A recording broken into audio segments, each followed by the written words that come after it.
Buenas tardes a todos, bienvenidos a nuestra conferencia, porque esta conferencia a partir de hoy va a ser como más especial, porque no sé si sabéis que hace poco han desclasificado la documentación de la CIA y resulta que la Sociedad Española de Parapsicología salía en sus documentos desclasificados.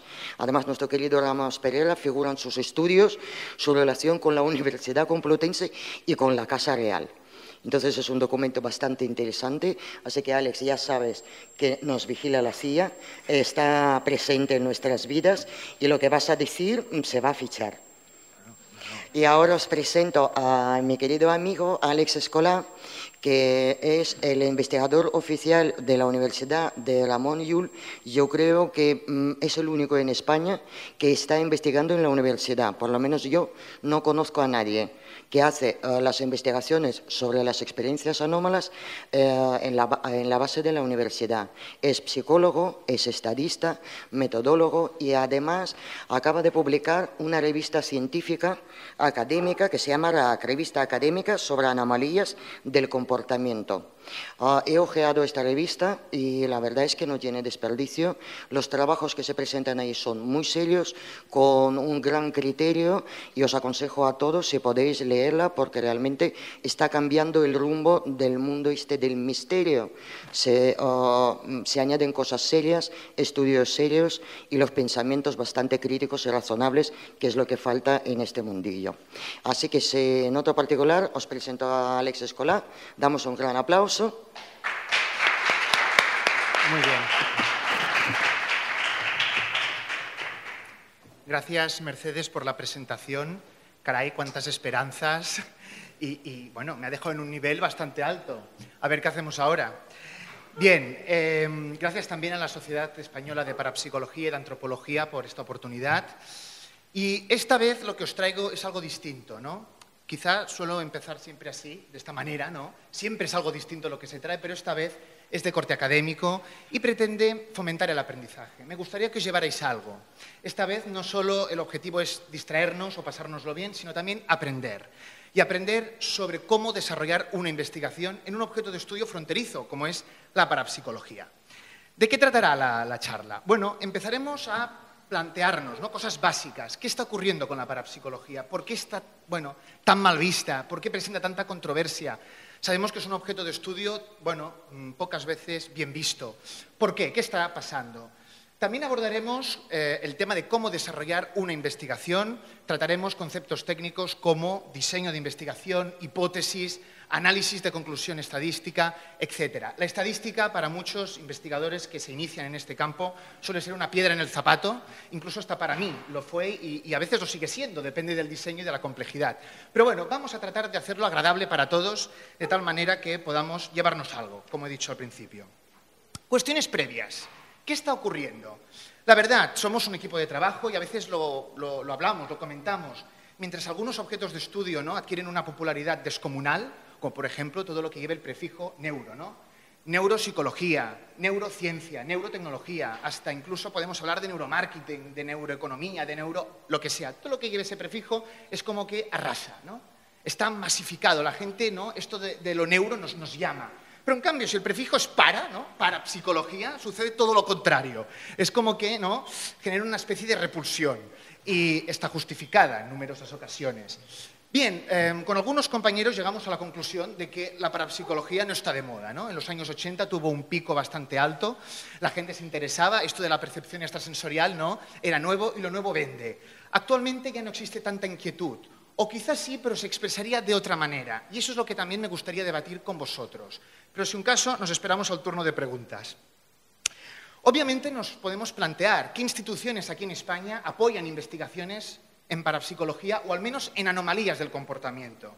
Si la palabra parapsicología no nos gusta, la podemos quitar. No nos pelearemos por el nombre. La verdad, hay instituciones, hay grupos que están surgiendo, grupos tanto a nivel académico como a nivel social que intentan, promover un pensamiento crítico y una investigación fundamentada, ¿no? Y creo que también sería interesante mencionarlos, como haremos al final, y ya veréis que creo que os puede interesar. Bien, ya en 1979 Allison hizo un estudio, ¿no?, donde se planteó qué dificultades, ¿no?, existía y tenían los investigadores universitarios a la hora de abordar estas temáticas, ¿no? Allison hizo pues, una encuesta, fue preguntando, ¿no?, a diferentes investigadores de la PA, de la Parapsychological Association, y les dijo, a ver, vosotros investigáis, ¿qué necesitaríais cambiar? ¿Qué se debe mejorar? Esto en el 79, ¿eh? O sea, estamos hablando de unos cuantos años. Bien, la primera dificultad, y la más relevante, es esta. Dificultad para publicar en revistas de impacto. ¿Qué quiere decir esto? Os lo resumo. Antes, las publicaciones científicas no estaban tan centralizadas en las revistas. Esto es algo nuevo de ahora, que ahora tiene mucha fuerza. Antes, por ejemplo, estaban muy de moda capítulos de libro, tratados. ¿Cuántos tratados han escrito? Que si de medicina, que si de psiquiatría según Pepito, que si tal.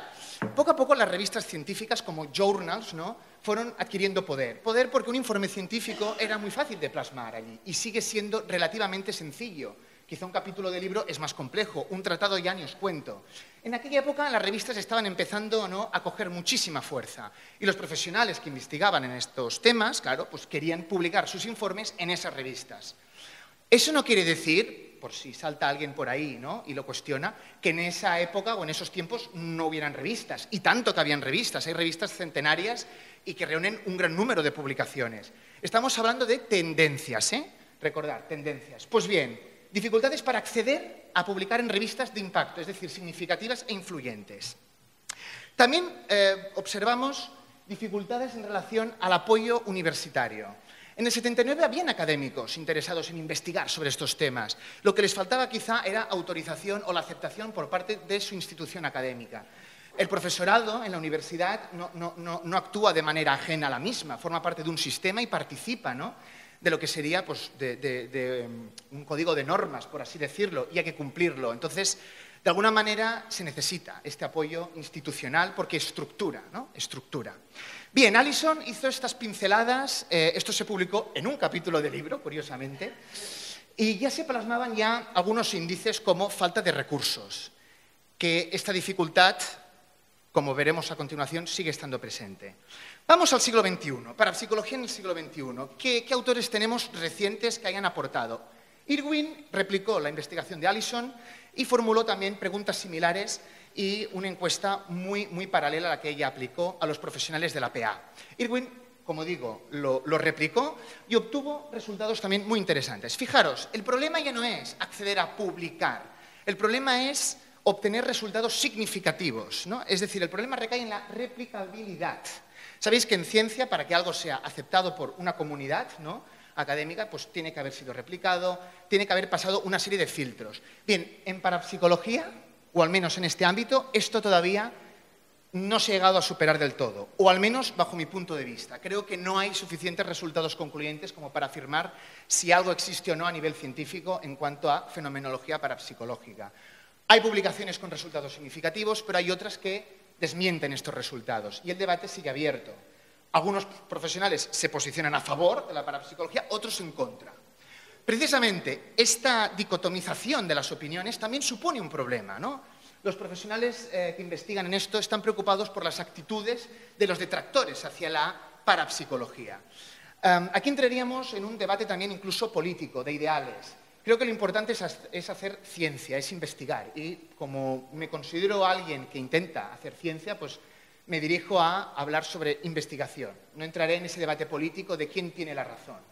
Hay que investigar, seamos creyentes, escépticos, vengamos de donde vengamos. En una disciplina científica, si no se investiga, si no se producen conocimientos, no se avanza. Y si no se avanza, nos deterioramos y nos extinguimos. Bien, hay más dificultades, como por ejemplo falta de interés y falta de recursos económicos. Esto es una constante.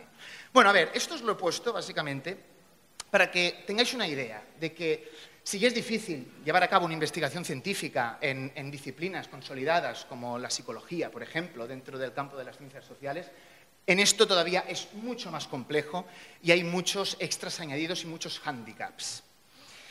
Obviamente, pongo interrogantes porque podríamos seguir añadiendo más dificultades. Seguramente esta encuesta, si se replicara en España, tendría que ser adaptada a nuestras condiciones, ¿de acuerdo? La cuestión es que, bueno, existen problemas que hay que ir superando. Método científico. Vale, sabemos que el panorama no está para tirar cohetes, no está al horno, ¿no?, para hacer bizcochitos, pero hay que investigar. ¿Cómo se investiga? ¿Dónde empieza todo? Vamos a ver, es difícil sintetizarlo en unos minutos, pero vamos a intentarlo, ¿no? El proceso científico se inicia con el problema, ¿no? El punto 1 es definir el problema a investigar. El problema a investigar, ojo, no se trata únicamente de un problema en cuanto a vida, en cuanto a por qué existo yo, hacia dónde voy, quién soy. No, es un problema en cuanto a que presenta una incógnita. Hay un interrogante. ¿Qué temperatura hará ahora en Madrid? ¿Qué temperatura? Eso es una incógnita, ¿no? Es un interrogante. ¿Qué? Vale, ¿qué temperatura hace en Madrid o hace en Barcelona o hace en cualquier otro sitio? ¿De acuerdo? El problema plantea eso, dudas. Venga, explosión, proliferación de interrogantes. Una vez tenemos definido ese objeto de estudio que queremos abordar en forma de incógnita, porque hay algo que no se ha dado respuesta, ¿no? Hay algo ahí que hay que descifrar, lo que tenemos que hacer es fundamentarlo a nivel teórico, ¿no? Literatura científica. Aquí hay personas académicas en la sala que esto lo entenderán perfectamente y es esencial. Claro, muchas veces no somos los primeros, ¿no?, que planteamos determinados interrogantes. Antes alguien, o incluso en el mismo periodo, se está haciendo las mismas preguntas o se está cuestionando lo mismo que nosotros. Es comprensible que si buscamos, ¿no?, llevar a cabo un discurso racional, pues, bueno, revisemos qué se ha hecho hasta el momento de nuestro objeto de estudio, de nuestro problema, ¿no? ¿Qué se ha hecho, hasta dónde hemos llegado y qué podemos aportar nosotros? Porque a lo mejor nuestro interrogante ya ha sido, ¿no?, contrastado anteriormente y, ostras, quizá podemos avanzar, lo podemos complementar. Bueno, a continuación vendrían los objetivos. Se definen objetivos. Bueno, aquí consistiría en determinar el alcance de la investigación. Vale, todo esto sí, pero ¿para qué? ¿Qué perseguimos realmente? ¿Hacia dónde vamos? Aquí sí. ¿Por qué me interesa a mí explorar cómo reacciona una rata en un laberinto de, yo qué sé, de estos así, ¿no?, de juguete ante una comida? Sí. ¿Por qué me interesa a mí evaluar ese aprendizaje o lo que sea? Tengo que justificarlo. Sabéis que, bueno, hay objetos de estudio que son prioritarios a la hora de acceder a subvenciones y hay otros que no son tan prioritarios. Este punto es esencial, ¿no? ¿Para qué? ¿Qué aportaría una investigación de este tipo? Una vez ya vamos trazando este recorrido, problema, ¿no?, literatura científica, objetivos, llegamos a un punto crítico, que son las hipótesis. Las hipótesis es un elemento esencial y es lo que a continuación veremos y vamos a profundizar en ello. Tengo entendido que aquí en la sala hay algunas personas que están interesadas en desarrollar investigaciones. ¿Es correcto? ¿Es correcto? ¿Cuántos de los que estáis aquí estaríais interesados en desarrollar una investigación científica? ¿Podríais levantar? Vale. Bueno, ya sois algunos, no está mal. Este punto es esencial. Las hipótesis deben dar respuesta, ¿no? Una respuesta provisional, ¿no?, porque tendrá que ser contrastada, ¿no? Pero respuesta ¿qué? Al problema que hemos planteado originalmente. Claro, una vez se formulan estas hipótesis, y ahora veremos ejemplos, no os preocupéis, viene también otro punto clave, esencial, que es el diseño de investigación. Y ahí es donde entraríamos con el tema también estadístico. Vamos por partes. Hipótesis. Una definición de manual, os la he puesto aquí, ¿de acuerdo? Respuestas provisionales a modo de tentativas, ¿no?, que dan respuesta a un problema, ¿de acuerdo? Provisionales, ¿por qué? Pues porque se contrastan, ¿de acuerdo? Ojo, y esto lo he visto yo en muchos alumnos en la universidad, ¿no?, a la hora de hacer el TFG, el trabajo final de grado, plantean hipótesis con interrogantes. Las hipótesis nunca llevan interrogantes. La hipótesis se redacta a modo de enunciado, afirmación o negación, en todo caso, pero no se le tienen que poner interrogantes, porque el interrogante estaría en el punto 1, en el problema, ¿de acuerdo? En el problema. Vamos a poner un ejemplo práctico, cotidiano. ¿Cuántos de vosotros os habéis enamorado alguna vez? Levantar la mano, levantar. Ah, aquí sí. Hablamos de investigación científica, levantan la mano, unos pocos. Enamorarse, aquí no se libra nadie, hasta yo, hasta es cierto. Bien, pues vamos a tirar de lo que mejor se nos da, que es el enamoramiento, el amor, que nos lleva de cabeza. Bien, ¿cuántos de vosotros conocéis a Anakin Skywalker y a Padme Amidala? No sé si todos los metodólogos, psicólogos actuarán con tanta creatividad. Yo soy así, ¿de acuerdo? Voy a lo funcional, Hay que ir a lo práctico. Anakin Skywalker, Padme Amidala. No sé si estáis familiarizados con la saga de Star Wars, si no, os hago yo un resumen muy rápido. Tenemos que Anakin, el que arruinó el futuro de la existencia Jedi, ¿sí? Anakin Skywalker se enamoró, se fijó en una reina de un planeta llamado Naboo, ¿no? Amidala, Padme Amidala. Cuando se encontró con ella por primera vez, ¿no?, claro, era un niño. Y como niño, ¿no?, empezaron pues, esos interrogantes basados en una incertidumbre absoluta. Pero claro, es un niño, no le podemos pedir mucho, llegará hasta donde llegará, y se planteaba, ostras, ¿qué siento yo cuando estoy delante de esta persona? ¿Qué es lo que me ocurre, no? Y como niño lo contrasta con ella y le pregunta, oye, disculpa, ¿eres un ángel? ¿No? Esto es cierto, ¿eh? Esto está en la película Star Wars, Amenaza Fantasma. ¿Eres un ángel? Claro, la otra pues flipó, perdonar la vulgaridad, ¿no? La otra flipó y dijo, ¿cómo? No, un ángel, no, hombre, no, tal. Racionalizó, ¿no? Ahí se produjo un encuentro y interrogantes. ¿Qué siento yo? Disculpar. ¿Qué siento yo respecto a esta persona? Bueno, obviamente, el problema está planteado. ¿Qué siento yo? ¿Estaré enamorado? Sí, no. Siguiente paso, la teorización. Vamos a, ¿no?, extrapolar, vamos a buscar respuestas o... Ostras, lo que me ocurre a mí, ¿le habrá ocurrido a otra persona? Si aquí en la sala nos hemos enamorado todos alguna vez, pues bueno, Star Wars no iba a ser distinto, ¿no? Está claro. Bueno, en este caso, 10 años después, el chaval ya está más crecidito, es adolescente, bueno, está en esa fase, ¿no?, de la pubertad, hormonas a pie de guerra. Yo que os voy a contar, si tenéis hijos, lo podréis haber vivido en vuestra propia, ¿no?, persona.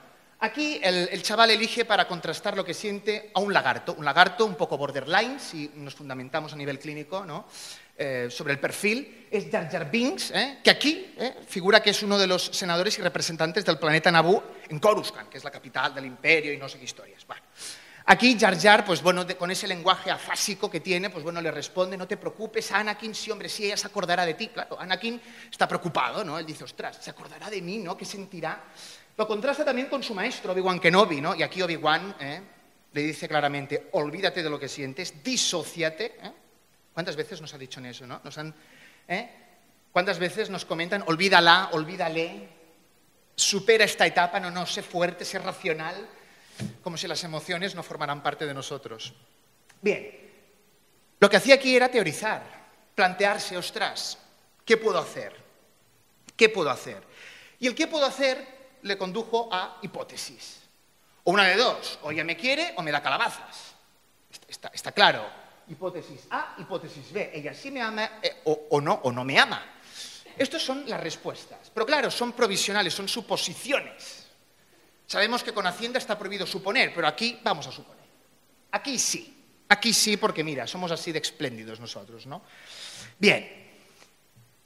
Planteadas las hipótesis, ahora vendría ese diseño. ¿Y cómo las contrastamos, no? Pero ojo, me voy a parar aquí un poquito más. Porque esto que veis que es tan sencillo requiere mucho trabajo. A nivel académico, ¿cómo nos aseguramos que nuestra hipótesis está bien redactada? Está bien elaborada, está bien fundamentada. No solo a nivel teórico, no solo por la teorización, porque aquí nos podemos equivocar, Aquí, mira, el chaval lo estaba consultando con un lagarto borderline. O sea que, a ver, no sé, perdonad que sea tan cínico, pero es para que nos, ¿no?, para visualizar lo vulnerables que somos, ¿no?, muchas veces a la hora de pedir consejo, buscar información. Nos podemos equivocar. Aquí os he puesto algunos criterios de bondad, ¿no?, características de las hipótesis. A nivel académico, una hipótesis, ¿qué tiene que contener o qué debe contener para que sea válida, ¿no? Normalmente suelen haber más criterios y en los manuales de estadística esto está ampliadísimo. Aquí vamos a hacer un resumen.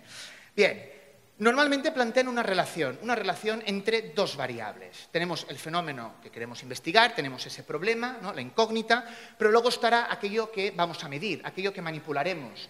Estos son las variables, elementos con los que el investigador trabaja, ¿no? Cuando relacionamos dos o más variables, es cuando intentamos dar una posible explicación a ese fenómeno que investigamos. Una relación podría ser que la variable A es causa de B, o que la variable B afecta a A, o que la variable A influye, si nos queremos cubrir en salud, influye, y que sea lo que Dios quiera y que lo encajen con arte, ¿vale? Esta es una característica importante. Contra más información de variables haya, ¿no?, en las hipótesis, mucho más diáfanas y claras serán. Pero hay más puntos. Por ejemplo, el punto 3, deben ser contrastables. Claro, obviamente yo puedo plantear una hipótesis, pero si no la puedo operativizar, si no la puedo, ¿no?, de alguna manera aplicar en mi universo, ¿no?, de estudio o en mi fenómeno, no la podré cotejar y con lo cual no podré ni validarla, ni aceptarla o rechazarla. La contrastabilidad es esencial, ¿de acuerdo? Es esencial. Esto es muy obvio, pero luego os pondré unos ejemplos y veréis que tampoco es tan obvio. Otro punto crítico, deben ser accesibles al conocimiento.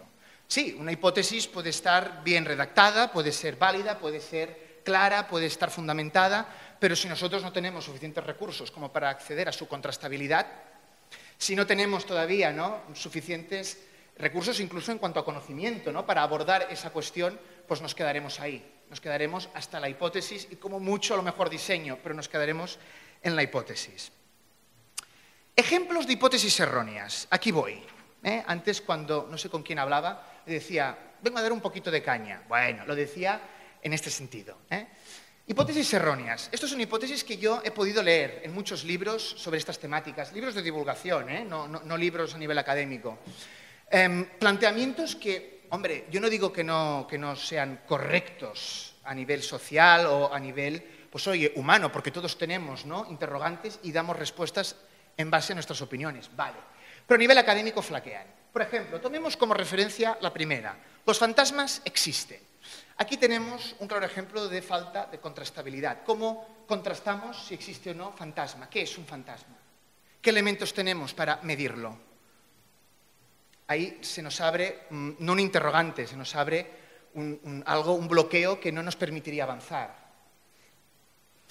Bien, comprobar la existencia de algo es bastante complejo, ¿no?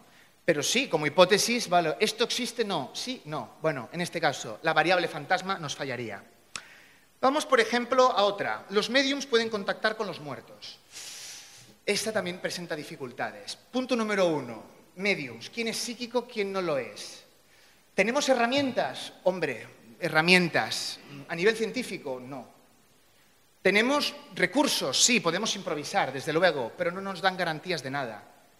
Por lo tanto, aquí tendríamos un fallo de discriminación. ¿Quién es y quién no es? Si no tenemos clara la diferencia y no discriminamos correctamente, entonces, de alguna manera, nos volvemos a bloquear. Pero fijaros en la otra parte, en lo de muertos. Esto todavía es peor. Aquí, ¿esto cómo lo operativizamos? Son hipótesis que suenan mucho en conferencias, en medios de comunicación, son incorrectas. Quien desee investigar sobre estas temáticas no puede partir de esa base. Al menos directamente no. Hay que reconducirlo. Claro, también tendríamos otras hipótesis, ¿no?, que aquí Larsen y Bass dicen que son, ¿no?, de validez aparente, ¿no?, face validity en inglés, que aparentemente sí que colarían, dices, no, suenan muy bien, ¿no?, suenan racionales, suenan, ¿no?, como si tuvieran fundamento, pero que tampoco lo acaban de ser del todo. Fijémonos. Los infantes poseen mayor sensibilidad psi que los sujetos adultos. ¿Podemos identificar a un infante? ¿Lo podríamos describir? Sí, claro, esto es como el sexo, ¿no? Yo te miro, Mercedes, yo te miro y sé si eres hombre, mujer, ¿no? O sea, hay cosas que sí, hay alteraciones, pero en condiciones normales, ¿no? Hasta ahí llegamos. Llegaríamos también al tema de los adultos. Pero, ¿qué ocurre con sensibilidad psi? ¿Qué es sensibilidad psi? Aquí tenemos ya un primer problema. ¿Qué es esto? Porque esto es una denominación arbitraria, que por acuerdo académico, pues le vamos a llamar así, ¿no?, por llamarlo de alguna manera. Aquí muchos dicen, no, pero como no está la palabra paranormal o poderes paranormales, ya es científica la hipótesis. No. Si tú ahora aquí me cambias sensibilidad psi y pones poderes paranormales, la hemos cagado al cuadrado. Así podría colar, pero sigue siendo errónea. ¿Cómo medimos sensibilidad psi? Primero deberíamos asumir su existencia previa. Algunos autores, como veremos, asumen esa posible existencia, otros la niegan. Bueno, eso sería otro ámbito para debatir y otro tema, ¿verdad? Tenemos más. La interacción mente-materia se produce con menor intensidad cuando las emociones se reprimen. Interacción mente-materia, un fenómeno PK, ¿no? PK, vale. Pero, ostras, ¿cómo lo podemos evaluar? Bueno, aquí sí que tendríamos diseños, se han hecho investigaciones, es cierto, Rhine, los que estáis metidos en esto os sonará, ¿no? Fue uno de los pioneros en cuantificar, ¿no? Nos daría por recursos, pero tendríamos que asumir otra vez esa existencia previa, ¿no?, para decir que se produce con menor intensidad cuando sucede otro fenómeno. Bueno, hay que ir con cuidado. Claro, alguno de vosotros me dirá, hombre, Alex, pero desmontar todo esto es muy fácil, ¿no? Va, danos algo más válido, danos qué sería lo correcto. Pues sí, os lo voy a dar. No porque sea yo, sino porque al menos lo he intentado, ¿eh? Ejemplos válidos, por ejemplo, sí. Vamos a camuflar y vamos a racionalizar ciertos conceptos. El punto 1. Las experiencias traumáticas vividas durante la infancia promueven experiencias anómalas. Ah, amigo, ojo. No es lo mismo hablar de sensibilidad psi que hablar de poderes paranormales, que hablar de experiencias anómalas. Yo como científico investigador, la sensibilidad psi no la puedo observar directamente.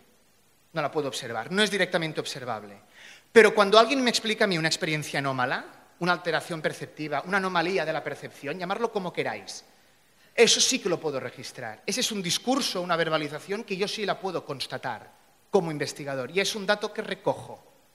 Pero claro, obviamente, estaréis de acuerdo conmigo que la inferencia cualitativa de experiencia anómala a poderes paranormales o sensibilidad psi, aquí, hombre, la diferencia es abismal. Mejor ser prudentes, mejor basarnos en lo que realmente tenemos. Tenemos anomalías, ya veremos luego de qué tipo y cómo lo redirigimos todo eso. ¿De acuerdo? Experiencias traumáticas, bueno, es una variable que se podría evaluar. Existen test a nivel psicológico que exploran esa dimensión. Tenemos más ejemplos. Los estados alterados de consciencia facilitan la producción de percepciones anómalas. Bien, una variable, estados alterados de consciencia, ¿no? Produce, altera, ¿no? Afecta a la percepción.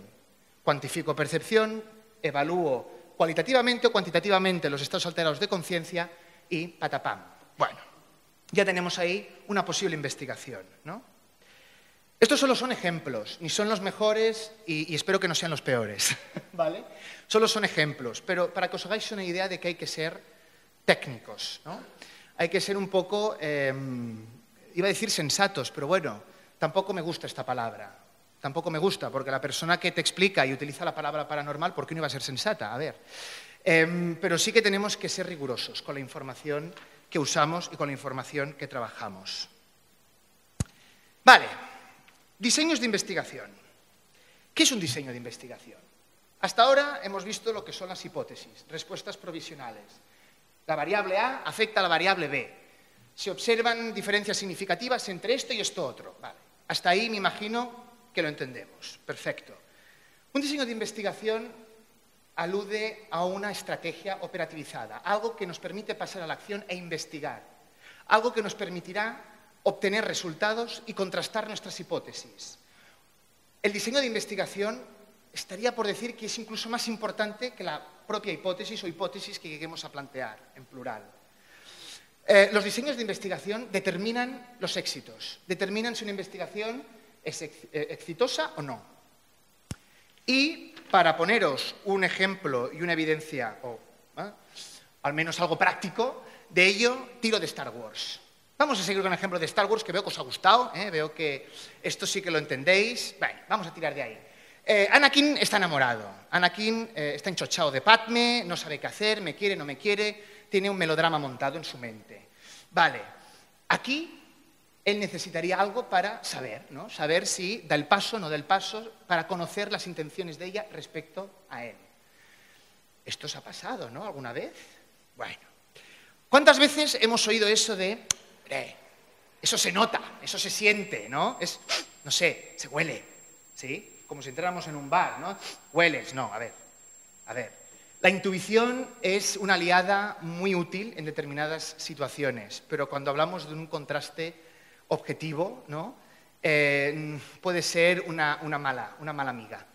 Entonces, claro, aquí no podemos extrapolar, ¿no? Lo que yo sienta, lo que yo huela, ¿no? En un momento dado con esa persona que me gusta, no puede ser extrapolable a lo que pueda sentir otro o a lo que pueda, ¿no? Intuir otra persona. Tendremos un problema de objetivización. También cuántas veces nos han dicho, bueno, pregúntaselo, queda, ¿no? Haz un café, aquí en Star Wars no sé qué harían, pero algo harían, ¿no? Pregúntaselo, cuidado. ¿Cómo sé yo que la respuesta que me dará la otra persona no está condicionada por mi actitud, por la información que sabe de mí previa, por lo que yo le pueda decir también previamente? ¿Cómo sé yo que eso no está condicionado? Y nos condicionamos, y nuestro discurso, tanto verbal como no verbal, está condicionado por el entorno. Y esto se denomina efecto Forer, esa subjetividad que tenemos a la hora de hacer autojuicios sobre nosotros mismos. Bien, hay más ejemplos, ¿no? Fíjate en las señales de alarma, como si fuéramos antenas parabólicas, ¿no? ¿Cómo objetivizamos esas señales? Hombre, es que si le gustas, ella te lo dirá, ¿no? O él te lo hará saber. Bueno, o no, o moriremos, o nos momificaremos, ¿no? Intentándolo. Se necesita de algo más. Y aquí en Star Wars ese diseño lo aporta Palpatine. Anakin Skywalker es un adolescente, tiene luces pero no computa, sabe mucho de fuerza pero no atina. Palpatine es ese perverso, ¿no? Esa persona que está detrás, esa Celestina manejando los hilos, dice, no, a ver, a mí me interesa saber si estos dos van a tener tema o no, porque si tienen tema son más manipulables. Y si son más manipulables me cargo a los Jedis, ¿no? Con un chasquido de dedos. ¿Qué hizo Palpatine? Palpatine, bueno, diseñó 3 estrategias. Fracasaron 2. Vamos a ello. La primera, round 1, fight. Lo he puesto así para activarnos un poquito, en plan para romper el hielo, para no hacerlo tampoco tan pesado. Primer diseño, basado en el roce hacia el cariño. Palpatine, ¿qué dijo? Bueno, en una reunión con los Jedis, dejó caer, ¿no? Como aquel que no quiere la cosa. Oye, si la senadora Padmé Amidala, ojo, en ese momento senadora, abajo de rango. Claro, yo me imagino que Lucas aquí pensa, ostras, ¿no? Un chaval con una reina, tal y como está la sociedad actual, mal vamos, ¿no? Entonces, senadora, vale. Oye, si necesita protección la senadora, ¿por qué no enviáis a un Jedi tipo Obi-Wan Kenobi, que era el maestro, y ahí donde va el maestro, va él, aprendiz o discípulo, exacto. Con lo cual, Anakin, pues venga, se encontró con Padmé, a ver, ¿no? Se me escapa el catalán, disculpar, a ver qué pasa, a ver qué hacemos. Fracasó. Padmé se mostró fría, se mostraba como una roca. Fracasó, el roce no hizo el cariño, o por lo menos no se expresó ese cariño. Claro, Palpatine empezó a ponerse nervioso, dijo, ostras, los he juntado, Obi-Wan, ¿no? Estaba en medio, disocia, sepárate, no la toques, olvídate de ella. Vale, hay que cambiar. El roce hará el cariño, pero si no lo hace el roce, también lo haré yo un poquito, va. ¿Y qué hizo? Quitarse de encima Obi-Wan Kenobi. Y habló con Padmé Amidala, no la sentó y le dijo, oye, vamos a ver. Tú que eres, ¿no? Senador, estás en peligro, ¿por qué no te vas a tu planeta, te aíslas, no te encierras ahí en una casita en el monte, en el prado, con las amapolas? ¿Por qué no te vas para allá? Claro, Padmé, como tal, ay, gracias, sí, muy buena idea, senador, bueno, tal, o canciller Palpatine, me voy. Y se fue a su planeta. Pero claro, el otro le dijo, momento, no corras tanto, no puedes ir sola. ¿Quién te va a proteger? Claro, Obi-Wan no podrá ir porque, claro, tenemos un problema y es que se ha ido a Geonosis a explorar no sé qué, que se ve que están haciendo un ejército clon ahí que te cagas, ¿no? ¿Y si te envió a Anakin Skywalker? ¿Qué te parece? Que es así jovencito, tal, así, bueno. Y la otra dijo, pues vale. Y total, se nos van los dos al monte y al pueblo, no sé qué pueblo, pero se van. Palpatine esperaba que ahí surgiera algo y Padmé le negó. Anakin ahí contrasta lo que siente, le dijo, Padmé, ¿tú estás enamorada de mí? Y la otra le dijo, viviríamos una mentira. Vivimos en un mundo real, aterriza. Bueno, también se truncó. Bien, aquí Palpatine se quedó calvo. Esa cara rara que tiene en esta foto no es de la lucha que tuvo con Mace Windu. No, es de la frustración que sintió al ver que sus planes fracasaban en este punto. Y entonces dijo, vamos a ver, aquí ya se me han hinchado. Estos dos se tienen que liar como sea. ¿Y qué hizo? Bueno, como Obi-Wan está en Geonosis, ¿no? Secuéstrenme a Obi-Wan, porque ya sabéis que Palpatine jugaba a dos lados, era polifacético. Era uno de estos, tipo mano que mece a la cuna. ¿Habéis visto la película? ¿Sí? También un clásico. Bueno, secuestraron a Obi-Wan y, claro, obviamente, un aprendiz pues tiene que ir en búsqueda y rescate de su maestro, ¿no? Obviamente. Y Padmé y el otro, pues bueno, los dos tontainas se fueron a Geonosis a por Obi-Wan Kenobi, a ver si, no sé, a ver si lo encontraron por ahí. Lo encontraron, sí. Y también lo secuestraron. ¡Hala! Los tres secuestrados. Y esto que veis aquí es la escena de las arenas de Geonosis. Aquí los iban a ejecutar. Le iban a palmar los tres. Obi-Wan, maestro, aprendiz, y la otra, por no llamarla de otra manera, ¿no? ¿Sí? Y justamente cuando están en el carro accediendo a las arenas, no salta Padmé y le deja caer ahí con ese estilo, con esa diplomacia, ¿no? Toda monárquica ella. Mi amor te pertenece. Anakin, claro, ¿no? Se le gira con esa cara de mala leche, ¿no? Como diciendo, me lo tienes que decir ahora. ¿Por qué ahora? No respondió, le dio un beso. Es bonito, ¿no? Sí. Y no palmaron, todavía más bonito. Para que no haya visto Star Wars, lo siento. Le estoy haciendo aquí un La cuestión. Este fue el diseño exitoso. El mejor diseño. ¿Cuál era la hipótesis de Palpatine y de Anakin? Ella me quiere, ella me ama, me interesa aceptar esta hipótesis, como sea. Y si tengo que enfrentarme a la misma muerte, me enfrento. Y justamente enfrentándose en el diseño en el que se enfrentan a la muerte, aquí sí. ¡Ah! ¡Qué curioso! Antes no, ¿eh? Para que veáis un poco cómo el contexto nos condiciona, cómo el contexto nos altera. Pero claro, ¿cómo sabemos si nuestro diseño es correcto o incorrecto? Porque claro, no sé, tener que enfrentarse a la muerte en Geonosis, pues ostras, como que es un poco extravagante, ¿no? O sea, aquí el colega se ha lucido también. Bueno, 4 parámetros a nivel científico. ¿Cómo sabemos si nuestro diseño es el adecuado? Deberemos explorar validez, fiabilidad, precisión y viabilidad. ¿De acuerdo? Validez, tenemos 2 tipos, interna y externa. La validez interna de una investigación alude al grado de control que ejerce el investigador sobre sus variables, en este caso las independientes. A más control, más validez. A más control, más confianza tendremos para asegurar que la variación de una variable se debe, ¿no?, a la manipulación que el investigador ejerce sobre la otra o sobre las otras. ¿Sí? Control. Validez externa. Este tipo de validez alude a la extrapolación de los resultados al conjunto de la población. ¿Cuántas veces hemos cogido un artículo, ¿no?, en el diario y vemos que dice, ¿no?, un tanto por cien de los catalanes piensa que, puntos suspensivos, no entraré en política? Para poder extrapolar, ¿no?, un resultado al conjunto de la población, o bien una de dos, o entrevistamos y encuestamos a toda la población de referencia, o bien cogemos un subconjunto de esa población, un grupo de sujetos llamado muestra, los encuestamos y a partir de ahí vemos cómo podemos inferir los resultados a nivel general. Encuestar a toda una población es muy complejo, muy complejo. A veces no está ni tan siquiera en manos de las entidades públicas ni de multinacionales, o sea, es algo complicado. Con lo cual, normalmente se coge una muestra y a partir de ahí se analiza y se ve si se pueden extrapolar o no los resultados. La validez externa nos hablará también de la replicabilidad. Algo que es extrapolable al conjunto de la población será algo que si otro investigador viene y lo vuelve a replicar utilizando esa misma población, se supone que tiene que obtener los mismos resultados. ¿O no? ¿Sí, no? Vale. Vamos a otro concepto. Fiabilidad. La fiabilidad se usa mucho en psicometría, pero aquí la quiero colocar, porque el ser humano se equivoca.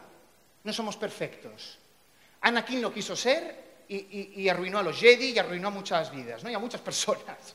O sea, no podemos ser perfectos. Y nos equivocamos. Y como nos equivocamos, tenemos que prevenir esos errores. La fiabilidad alude a cómo evitamos esos errores o cómo los evaluamos con tal de calibrar los resultados en base a esos errores. Cuando medimos un fenómeno, nos podemos equivocar. ¿Qué tipo de errores suceden? ¿Cómo? ¿Cuándo? ¿Por qué? Eso es fiabilidad. ¿Sí? A grandes rasgos. Contra más errores hayan, ¿no?, pues obviamente menos fiabilidad presentará el diseño. ¿De acuerdo? Con refinamiento, aquí entraríamos en la precisión. Si yo os dijera, ¿no?, que el objetivo de mi investigación es, yo qué sé, o lo que persigo es aniquilar una mosca y para eso lanzo una bomba atómica sobre Madrid o sobre donde queráis, hombre, podré decir que sí, eficaz, ¿no? He sido eficiente, quizá no. ¿He sido refinado en este ejemplo? No. La mosca ha muerto, sí, pero la mosca y todo lo que hay alrededor, ¿no? Es decir, refinamiento conlleva eso, pérdidas mínimas, garantías de éxito máximas. ¿Sí? Esto es un pensamiento muy empresarial, pues por ahí va el tema. Finalmente, claro, viabilidad. Viabilidad, sí, todo lo demás puede estar genial, pero si luego no podemos desarrollarlo o es muy complejo, también es otro problema. Fijaros, ¿cuántas veces hay investigaciones que se publican en un journal de alto impacto como Nature, Science, ¿no? Se han utilizado neuroimágenes y neuro no sé qué, y vamos, el hombre ha ido y ha vuelto de Marte 40.000 veces y fíjate, hemos encontrado una rana en, yo qué sé. ¿Cuántas veces vemos titulares que nos sorprenden? Viabilidad. Si yo quisiera replicar eso, sería muy complejo. Yo no tengo los mismos recursos que podría tener una Nature o unos investigadores que han publicado en Nature. Con lo cual, la viabilidad alude a cómo de fácil será desarrollar esa investigación, no solo por el propio investigador, sino por terceros. ¿Y hasta dónde? ¿Qué alcance va a tener esa investigación? Eso es muy importante, porque en estas temáticas se usan mucho las neurotecnologías, que si encefalógrafos, que si tal, que es genial, es estupendo, pero ojo, si alguien quisiera replicar eso, ¿qué va a tener que hacer? ¿Comprarse un encefalógrafo? Pues ya puede ir ahorrando, ¿eh? Porque tal y como va la vida, lo tenemos difícil, ¿no? Y más hoy en día. Y más hoy en día.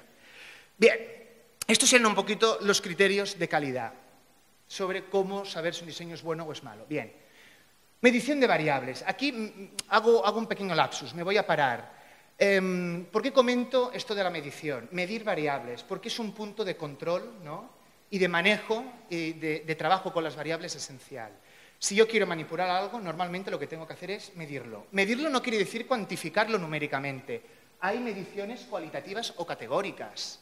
Y existen pruebas estadísticas para contrastar esa clase de categorías o de clasificaciones. Obviamente sabemos que lo cuantitativo, lo positivista está en auge, porque nos da, pues bueno, nos abre un amplio abanico de posibilidades y de cálculos. Y más cálculos o más contrastes implica más información. Y más información, pues bueno, más posibilidades tenemos de inferir, de generar luego, ¿no?, extrapolaciones a un conjunto de la población, etc. Bien, quedémonos con esta idea, cualitativo, cuantitativo. ¿Y en parapsicología qué hay? ¿Qué se hace? Aquí podríamos hacer una clase magistral de historia de la parapsicología, cómo se ha investigado las diferentes etapas, que si la mágica, que si la mística, que si la, yo qué sé, que si la apoteósica, yo qué sé. No vamos a perder tiempo con eso. ¿Qué se hace recientemente y qué es de lo último dentro del siglo XXI que se ha publicado, ¿no? Tenemos varios tipos de diseño. Por un lado tenemos los diseños clásicos de probabilidad. Estos diseños fueron iniciados a mediados del siglo XX por Rhine y otros, entre ellos también Honorton. Van destinados a comprobar si existe o no un determinado fenómeno, en este caso el psi, el parapsicológico, como podría ser la percepción extrasensorial y dentro de la misma precognición, etc. Para ello, bueno, Rhine empleó la probabilidad clásica y hizo su propuesta. Luego veremos cómo se hace. Os he traído un ejemplo. No como el de Star Wars, pero también sabroso. Otro diseño, los multifásicos. Aquí ya nos complicamos un poco la existencia. Aquí lo importante ya no es demostrar si existe o no algo. Un grupo de autores, sobre todo pertenecientes a la PA y a otras entidades científicas que investigan sobre estos temas, apuestan por, bueno, tener suficientes datos como para asegurar que existe, ¿no?, el fenómeno psi. Y lo que se plantean es, ¿y qué es lo que lo activa o lo desactiva? Eso es lo que se cuestiona este modelo, el multifásico. Algunos autores proponen las siglas MMPC, modelo multifásico de la precognición, por ejemplo, ¿no? Son solo siglas. Esto se publicó en el Journal of Parapsychology hace unos años, hace poquito, en el 2014-2015, por ahí va. Bien, mecanismos que activan o desactivan. Podréis deducir que mientras los primeros diseños van dirigidos ¿a qué? A los resultados, estos segundos van dirigidos a analizar el proceso, cómo se desarrolla ese supuesto fenómeno psi. Pero luego, para los más frikis, entre ellos yo, tenemos otra clase de diseños que son los factorialistas. Ojo, por si hay algún psicólogo metodólogo en la sala, factorialista no quiere decir diseño factorial. Un diseño factorial contiene varias variables independientes. Factorialista es que se fundamenta en análisis factoriales, es decir, en analizar correlaciones entre variables. Aquí la idea sería explorar variables intervinientes. Una cosa son los desencadenantes, ¿no?, los que activan, los percutores del fenómeno. Otra cosa es el fenómeno. ¿Y qué hay aquí en medio? Esta frontera, ¿no? ¿Qué es lo que se activa y se desactiva aquí? ¿Qué es lo que puede intermediar entre una cosa y la otra? ¿Qué es lo que modula? Estas variables, ¿no?, reciben el nombre de intervinientes o, bueno, hay diferentes denominaciones. Y es lo que trata de explorar un poco este modelo, ¿de acuerdo?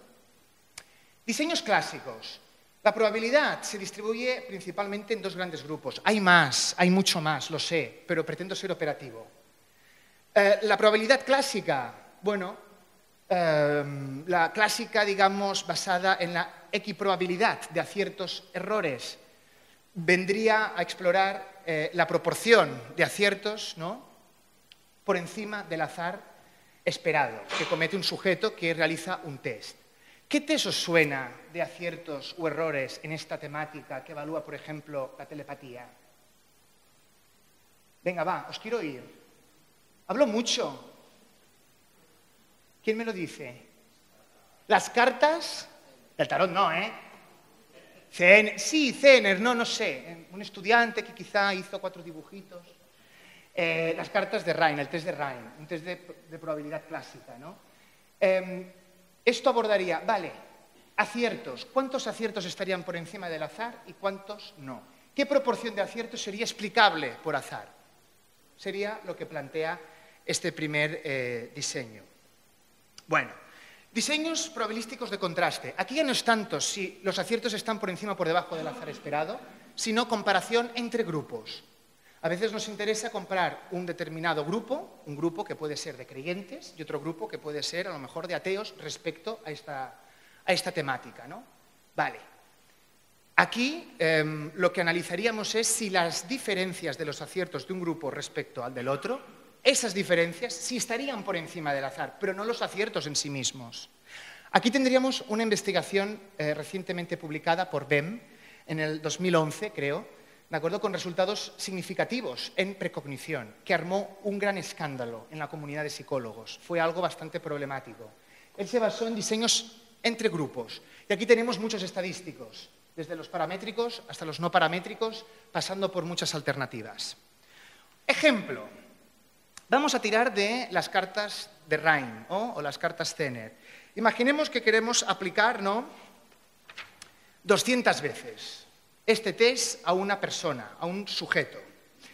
Para aquellos que no lo sepan, las cartas Zener presentan 5 alternativas de respuesta. Son 5 formas geométricas básicas que, bueno, cuya aplicación varía en función a la intención o al objeto de estudio o fenómeno que se pretenda validar. A veces se meten en un sobre y la otra persona, situada en otra habitación, tiene que adivinar ese contenido del sobre.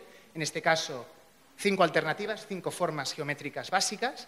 En otros casos son 2 sujetos, emisor-receptor, que se encargan de, bueno, emitir una información, hago comillas porque se emitiría supuestamente a través de la señal psi, y el otro que es el que debe acertar, ¿no?, o debe adivinar, si no acertar, equivocarse, claro. Bien, 200 veces. ¿Por qué pongo 200? Porque es un número muy elevado. Ya que estamos jugando con los números, precisamente, pues vamos a poner, bueno, una cifra pues ambiciosa. 200 veces, son muchas por persona. Claro, lo que aquí nos planteamos es, de esas 200 aplicaciones, ¿qué proporción de aciertos serían debidos al azar y qué proporción no? ¿Cuál sería, en definitiva, el punto de corte, no? Y aquí es donde Rhine se empezó a machacar el coco. Claro, si decimos que el punto de corte está en 20 aciertos, ostras, ¿y qué pasa cuando la persona me acierta 50? Eso supera, ¿no?, los 20, ¿qué hacemos? ¿Se podría entonces afirmar que ahí podría haber psi, una señal psi? ¿Qué hay ahí? Todavía sigo siendo objeto de debate. Yo soy un poco perverso y me dedico a esto, a la investigación, y yo juego con los números y me gusta jugar con ellos. Y aquí planteo otra posibilidad. ¿Esta proporción mínima de aciertos, no explicable por azar, podría cambiar? Si yo cambiara los parámetros, ¿podría variar esta proporción de aciertos? Ya os digo ahora que sí. Sí. Pero vamos a ver cómo.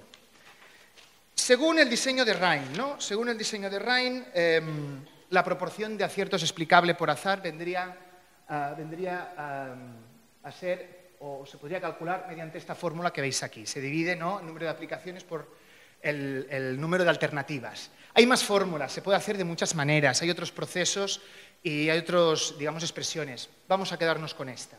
Aquí el punto de corte es 40, de 200, Dividimos 200 entre 5, 40. Ya sabemos que hasta 40 aciertos sería, ¿no?, debido al azar. Eso se hace, ¿por qué? Porque decimos que las alternativas son equiprobables, ¿no? Las alternativas de respuesta de las cartas de Rhine, ¿no?, todas ellas presentan una misma probabilidad de ser acertadas y rechazadas, ¿no?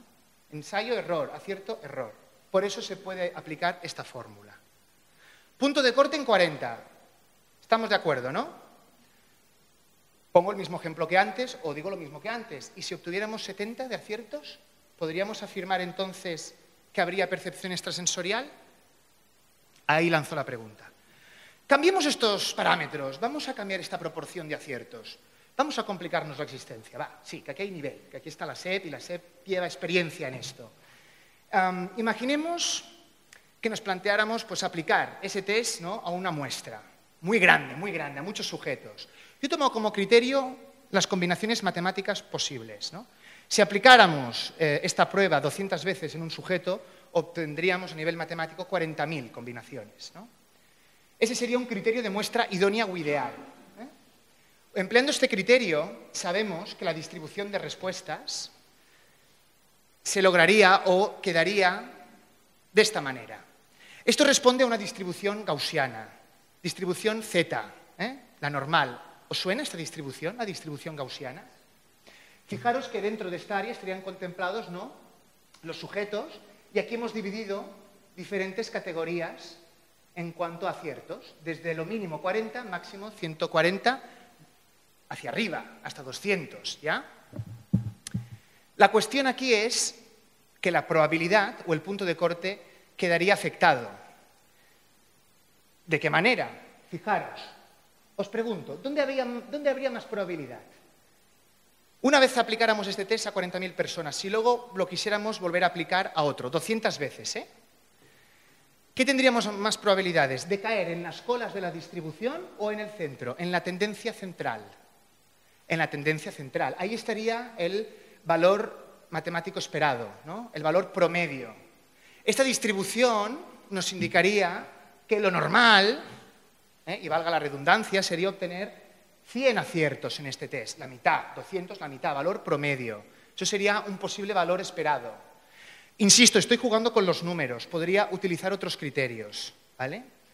Tenemos la fórmula de tipificación Z. Aplicando y empleando esta fórmula, podemos estimar qué probabilidades habrían, ¿no?, de obtener resultados por encima del azar, en este caso, ¿no?, y de qué manera serían, pues bueno, fácilmente esperables o se podrían obtener con facilidad.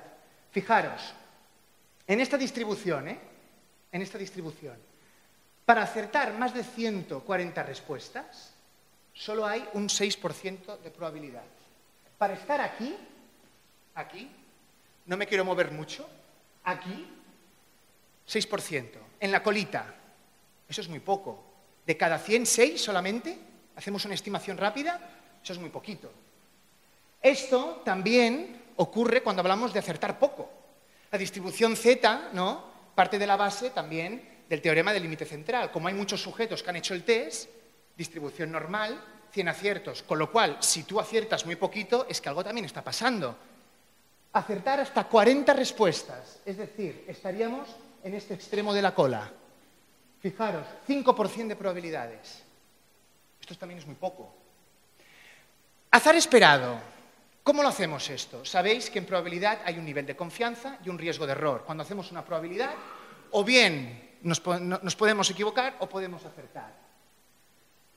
Teniendo en cuenta un nivel de confianza del 95%, es decir, en un juicio de probabilidad, 95% de probabilidad, ¿no?, y valga otra vez la redundancia, de acertar, de no equivocarme, 95%.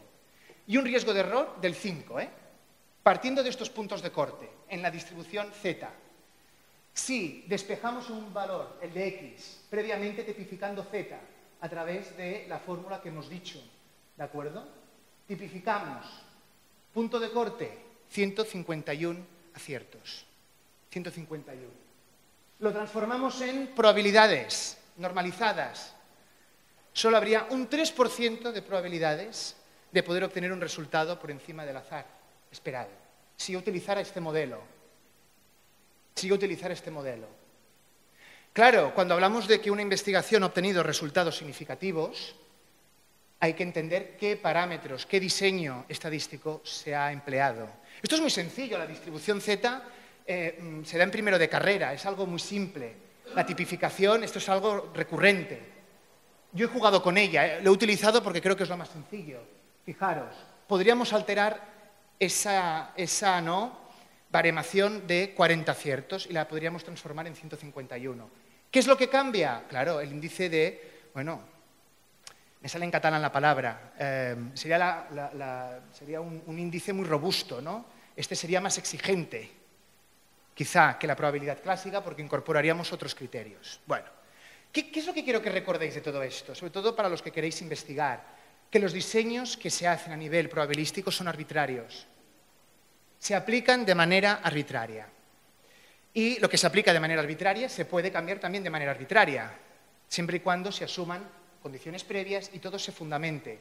Esto no está fundamentado realmente y aquí habría, obviamente, que decir y hablar mucho, ¿no? Pero el tiempo juega en contra nuestra, así que avanzo.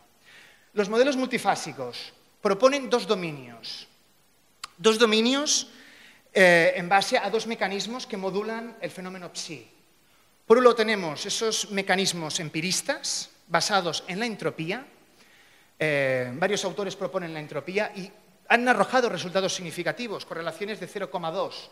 ¿Y eso qué quiere decir? Pues a medida que la entropía aumenta, más fácilmente, ¿no?, se puede predecir. La información se vuelve más fácilmente precognitiva, la información o el estímulo en base a esa entropía. Es una correlación que se ha hecho. Bueno, se está replicando, hay mucho trabajo, ya veremos lo que pasa.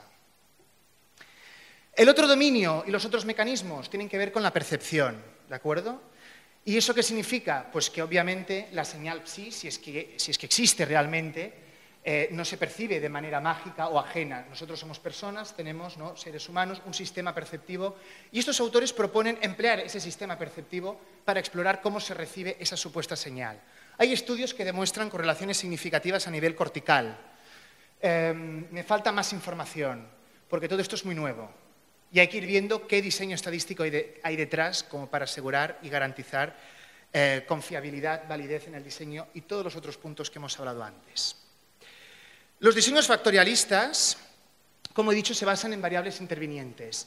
Os presento nuestro modelo de investigación a nivel psicológico. Este es el modelo que nosotros utilizamos. Variables independientes, variables dependientes, variables intervinientes, ¿vale? Nosotros decimos que de alguna manera los estados alterados de consciencia, los propios sistemas de creencias y la represión / desinhibición emocional condicionan, ¿no?, la producción de anomalías. Claro, esas anomalías parten de la base psicológica, ¿no?, a nivel clínico, pues bueno, que pueden ser debidas por alteraciones en condiciones normales o clínicas. Para ello empleamos un modelo que es el MMSI2. Aquí está mi tesis. Ya sé que a nadie le importa, pero lo digo. Aquí está mi tesis. Y estos serían, ¿no?, factores psicológicos que podrían intervenir y alterar ¿en cuanto a qué? En cuanto a percepciones anómalas. En condiciones normales. Eso sí, lo clínico ya está muy investigado. Y se está investigando mucho. Vamos a la normalidad psicológica. Pero también, si tomamos en cuenta, ¿no?, el supuesto parapsicológico, deberíamos introducir la energía psi aquí dentro. Y la pregunta del millón, ¿y cómo la evaluamos? Ah, amigo, aquí tenemos el reto. No hemos avanzado porque estamos estancados en este punto. ¿Qué os parece? No, no somos tontos, ¿eh? Es que realmente no es fácil. Las cartas Zener están desfasadas. Los test que se emplean actualmente para evaluar precognición, como las bases de datos fotográficas, consideramos que plantean un modelo limitante. Porque que me aporten a mí qué está por encima del azar o qué está por debajo no es explicativo. No es explicativo de realmente qué sucede o qué está interviniendo allí. Estamos diseñando un nuevo test, un nuevo sistema de evaluación y ya os lo digo ahora, es un test basado en la intuición y partiremos del pensamiento intuitivo como base para analizar psi. De esta manera lo racionalizaríamos de tal forma que fuera aceptable y utilizaremos puntuaciones Z, la distribución de la que he hablado con anterioridad. Voy rápido porque probablemente hayan preguntas. Sé que este sector aquí en España no está del todo potenciado. Sé que hay mucha desinformación, pero me gustaría animar y me gustaría lanzar un mensaje a vosotros, ¿no?, los que estáis aquí y a los que queréis investigar, de que poco a poco se van abriendo nuevos grupos, bases de datos, a nivel académico, personas que apuestan por la investigación. Yo creo que dentro de unos años tendremos materiales online abiertos que podrán culturizar, que podrán fomentar un aprendizaje. Yo creo que la gente se debe concienciar. ¿Nunca habéis oído eso de que aquí en España no se hace nada? No, es que en España no se hace nada. O todo es magia, o todo es tarot, o todo es lo otro. O todo es psicología clínica, psicopatología, ¿no? Bien, yo creo que existe un punto intermedio y un pensamiento crítico que contempla ambas facetas, ¿no? Porque a diferencia de otros objetos de estudio a nivel mágico, ¿no?, a diferencia de otras pseudociencias, la parapsicología ha sido investigada a partir del uso del método científico. A diferencia de otras, la parapsicología al menos ha sido, ¿no?, intentada, ¿no?, abordada por la metodología científica, y eso es mucho, y eso es mucho. En estos momentos que estamos aquí todos y como representante de la sociedad universitaria, que es la entidad en la que trabajo, investigo y además la universidad, como representante me gustaría hacer entrega de lo que vendría a ser una revista, antes la ha mencionado mi compañera Mercedes, una revista científica a nivel anómalo, sobre fronteras de la ciencia, que busca generar un espacio de debate, un espacio de intercambio de información libre de intereses, intereses políticos, intereses periodísticos, intereses. No queremos esa clase de intereses, que cada uno crea en lo que quiera. Lo que queremos es fomentar la investigación y el pensamiento crítico. Y para ello hemos creído, dado que las revistas científicas, como he dicho al principio, están tan en auge, editar y generar una revista científica propia en cooperación con diferentes académicos, entre ellos la catedrática que tenemos aquí, fantástica. Gracias por tus apoyos, ya te lo digo ahora, porque no es fácil editar una revista de este tipo. Con la colaboración de la propia universidad hemos podido llegar a esto. No sé si se puede enfocar, no sé si se verá.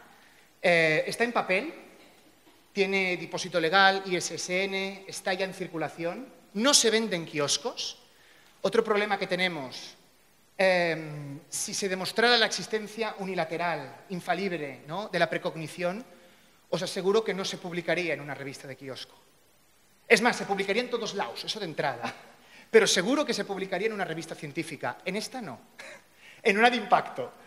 Esta no creo que llegue a ser una revista internacionalmente reconocida, pero ese por ahora no es nuestro objetivo. Nuestro objetivo es fomentar la investigación aquí, en nuestro país, en nuestro entorno hispanohablante, que también lo necesitamos y necesitamos fomentar esta clase de culturización. El representante de la Sociedad Española de Antropología y Tradiciones Populares, si quiere subir y para recibir pues, uno de los ejemplares, me gustaría... y cómo no, le vamos a aplaudir, ¿no?, porque esto no ocurre todos los días.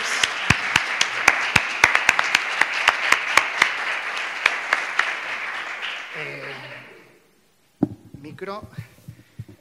Ramos, yo os entrego este ejemplar y espero que os pueda ser útil y que pueda contribuir en vuestra tarea de la investigación, divulgación y potenciación, porque estas charlas que hacéis aquí, de algún modo también fomentan y ofrecen espacios de este tipo. Y creo que, dada la trayectoria que tenéis, os merecéis un ejemplar, por lo menos. Así que... ¿Puedo decir una cosa? Claro, lo que quieras. Bueno, pues yo quiero decir que hoy hemos pasado de una nube en la que estábamos un poco todos empeñados en ver la investigación científica de la parapsicología, hemos tocado tierra y nos hemos enfrentado a la dura realidad. Pero no a esa dura realidad, a esa realidad fácil, sino compleja, no la fácil que nos han ido mostrando y deteriorando la imagen de la parapsicología, que es esa imagen mágica, que todo se resuelve por una vía rápida.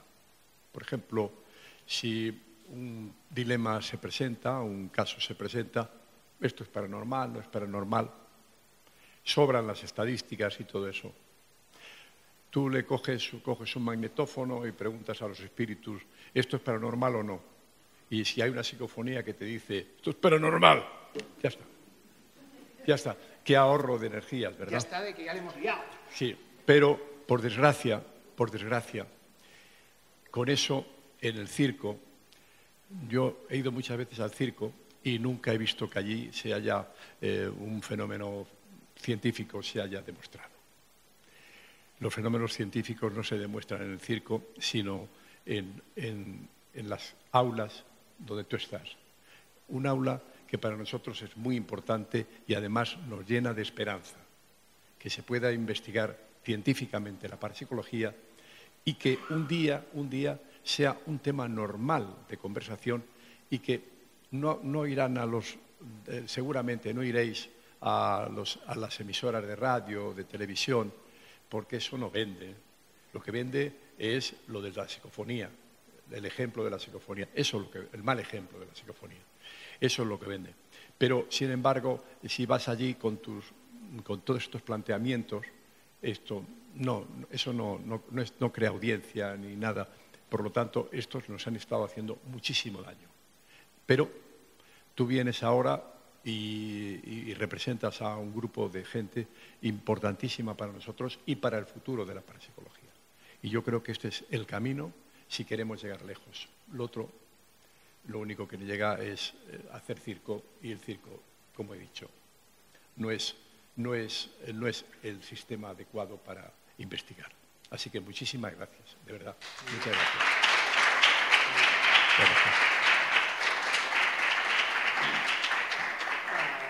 Me hubiera gustado que Manuel Berrocal estuviera aquí como representante de la Sociedad Española de Parapsicología. Tengo otro ejemplar para él y así lo digo porque si en algún momento voy a estar en Madrid varios días, pues me puedo reunir con él, pues le haré entrega en mano. O si hay algún representante en la sala. ¿Sí, Ramos? Vale, estupendo. Bueno, yo te recuerdo que yo soy presidente de honor de la Sociedad Española de Parapsicología. Entonces, por lo tanto, además, después de 40 y tantos años de haber sido presidente, pues puedo naturalmente pasárselo a mi nuevo presidente con mucho gusto, porque él está hoy dando clases y no ha podido venir por eso. Lo sé. Creo que le puede interesar y creo que también la SEP como entidad pues merece otro ejemplar. Así que... Muchísimas gracias. A vosotros por vuestra labor. Tú decías de hacer un pequeño coloquio. ¿Tenemos 5 minutos o 7 minutos o así? Menos da una piedra. Sí. ¿Os parece que hagamos un coloquio de... ¿Quién hace una pregunta? Ana Olivera. El micro, ¿no? Sí. Vamos a dar ese micro. Vamos a pasar a este otro. Espera un momentito. Vamos a pasar aquí esto. No, nos sentamos. No, aquí. Nos sentamos. Bien, sí. Bien. Nos sentamos. Alex, bueno, lo primero decirte que me lo he pasado divino y que ya estoy jubilada, que si no tú ibas a mi clase a explicarle esto a los chicos. Sí. Bueno, quería hacerte un comentario y es que veo terriblemente difícil meter lo ambiental en esto.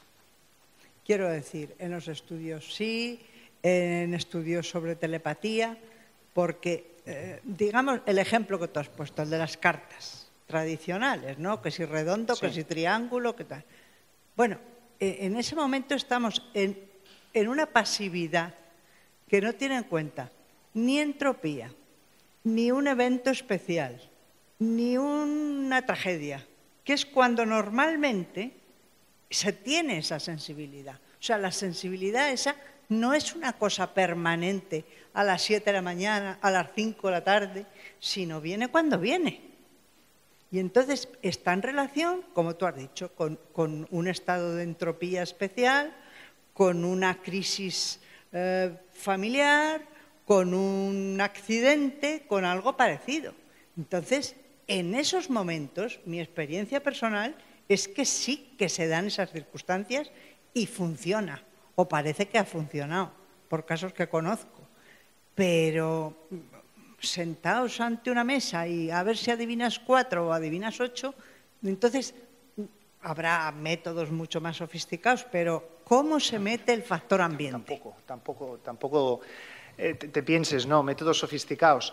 A ver, las cartas de Rhine, si están, entre comillas, desfasadas, ¿no? Porque la etiqueta de desfasado es algo negativo y que tampoco, a lo mejor, para algunos no lo estarán. Pero si decimos o consideramos que no tienen prevalencia o están en desuso es precisamente por esto. Tienen muy poca validez externa y existen dificultades para mantener los niveles de atención y la curva de activación del arousal en la persona. ¿Por qué? Porque es un sistema de evaluación, dicho rápido y mal, aburrido. Estás, ¿no?, en un contexto artificial y no integramos, sino que disociamos precisamente aspectos ambientales como los que estabas comentando. Sí que para mí, y para muchos me imagino que también, representan un punto de partida, porque representan la posibilidad de poder cuantificar y la posibilidad de obtener, pues bueno, probabilidades, estadísticas, llamarlas como queráis. Pero sí que es cierto que es muy limitante y el camino que hay es muy largo todavía. Y creo que lo que planteas es muy interesante, y lo comparto. Creo que tendríamos que asociar esos estados emocionales, esas vivencias ¿no?, que cada persona tiene, y no disociarlas. Pero es difícil. En nuestro, por ejemplo, nuevo modelo psicométrico, antes lo he mencionado, claro, energía psi, nosotros no la concebiremos como una señal, porque tendremos muchos problemas a la hora de justificarlo, ¿no?, a nivel científico. ¿Cómo avalamos un fenómeno tan problemático que es considerado por muchos a nivel mágico, ¿no? Nos basamos en la intuición. La intuición ya se fundamenta en las emociones, ya no es un proceso lógico-racional. Esperamos que a partir de este modelo de pensamiento intuitivo, ya no mágico, no digo mágico, no, intuitivo, a partir del razonamiento intuitivo, poder tirar de emociones y poder incorporar esta otra faceta, por ejemplo. Y nos quedarían muchas más, pero hay que ir sumando granito de arena tras granito de arena. Al menos, si no, acabaríamos todos hundidos, porque la investigación es compleja. ¿Alguna otra pregunta? Pues, bueno. No, además, esto ya no es pregunta, es solamente, como has dicho que te vas a quedar más días, me gustaría que vieras una exposición, y ya los demás si pueden, que a mí me ha maravillado, que tiene mucho que ver con psicología y cerebro, porque la psicología no es una cosa que está por ahí, está en un ente físico que es el cerebro. Y es una exposición en el Centro de Arte Complutense, CAC, que está en el Museo del Traje, y son modelos con cortes del cerebro desde el siglo XVIII y los dibujos originales de Ramón y Cajal, de todos los nervios, desde el cerebro hasta cualquier otra parte. Bueno, es impresionante. Entonces, con esa bajada a la realidad que comentaba Ramos, yo creo que te puede ser pues un aporte que no tiene completamente que ver con esto, pero indirectamente sí, porque esa psicología tiene un soporte físico que muchas veces olvidamos. Y ahí te puedes, de alguna manera, tú no te vas a enterar, a lo mejor te lo sabes ya todo, pero para mí, por ejemplo, sí que me fue verdaderamente importante.